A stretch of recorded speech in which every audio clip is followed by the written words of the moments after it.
I need to do an episode soon. Could use with a bonus episode, but who to review? Okay, this is unusual and I've never heard of them, so time to get outside of my comfort zone. Let's do this thing. Hi people, Chilli here. And on this episode, we take a look into 1137. These guys reached out to me to review their jazz-inspired album, Jive Highs. Well, as a bonus, I will also take a look into their other playlists, The Void, and The Void Volume 2, which seems to focus on all kinds of different directions other than jazz. So, first about the band. 1137 are an elusive duo made up of David O'Banion III and Logan Morale, who run the channel and are also in charge of their own independently owned record label. Now, when I said enigmatic, I meant that. The only way to listen to this mysterious band are, to my knowledge, via YouTube or their website. Also, any searches for Logan Moreau seem to return back a child actor from Good Luck Charlie who was too young to be running a record label. But regardless of this, let's get into the first playlist that the band wanted me to hear, called Jive Highs. This is a short playlist with 3 songs, so far titled Jive Highs, Nola, and Bourbon Street. Now, my knowledge in jazz is limited to the classics. You know, the likes of Herbie Hancock, Miles Davis, John Coltrane. If you're familiar with this much, then I must say 1137 are not a classical jazz sounding band. In fact, the first part of the track threw me for a loop with its janky sounding keyboard, and at first I thought I was being trolled, especially with the album cover that looks like it was painted by Mike Nolan. I'm left a bit confused because in the less than 3 minute runtime, I counted 5 changes in this song. Oh yeah, nah. I'm not sure if this serves as a sample for a full album or is the legitimate track, and is like this by design. If it's the former, then I have notes.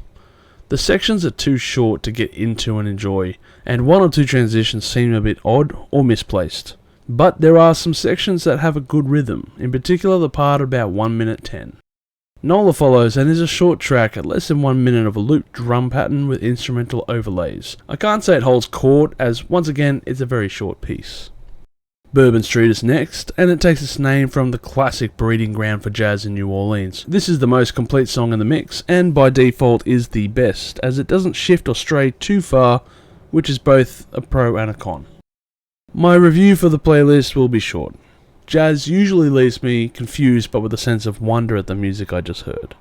I have to say I feel the confusion, but that might be due to the sporadic changes in the music. Usually jazz can ebb and flow depending on the rhythm or the type of musician who is at the front. With this, I'm not exactly sure what's coming or going. Probably the best way to describe this is chaotic electronic jazz. Whether that's your style that you enjoy, that's up to you. But if it is something that sounds interesting, check it out. Onto the playlist of The Void Volume 1, and there is an eclectic range of music here on offer, with stuff like lo-fi beats on Introduction and Interlude, to trap bass on Astronomical and Too Late, and noise rock on Midnight Caller. My guess is this might serve as a showcase of musical abilities, maybe to potential customers for the record label, but it isn't too bad, and there's some interesting pieces, in particular the Interlude and Daybreak tracks. We continue on to Void Volume 2, and we have more or less the same music going on here with a slicker production. It looks like the production game has been amped up here, and the directions of the music are more focused. I like the selection of tracks on display, and could see these being used in video clips by YouTubers for sure. Check out the track Sunlight featuring Sopun X6, and the closing track 4/12/2021. To sum up these lads, they are a small channel, and I ask people to check them out too. The link will be below, or if you're on Spotify, the link will be on SoundCloud and Anchor. I would like to support them when I can, but you have asked me to review your music, so I have to be honest. And what I have to say is, maybe jazz isn't your strongest suit. Meanwhile, 1137's other ventures, in particular The Void Volume 2, are pretty decent, and they seem more suited to this style. I'm sure the band might comment below to clarify on some things that I may have missed, and so I will pin that comment on the YouTube channel. But fans, if you enjoy a bit of trap bass and ambience and want to hear something very different, then check these guys out. Might be just what you want. Thank you for watching this video. If you have enjoyed it, please consider liking it and sharing it with your friends. And also don't forget to subscribe to our Chilli Con Carnage crew to stay updated on our newest videos. We're also on Facebook, Instagram and Twitter at Live Listen Erased. Please join us on those media platforms for all kinds of updates and discussions regarding music. And as always, stay spicy.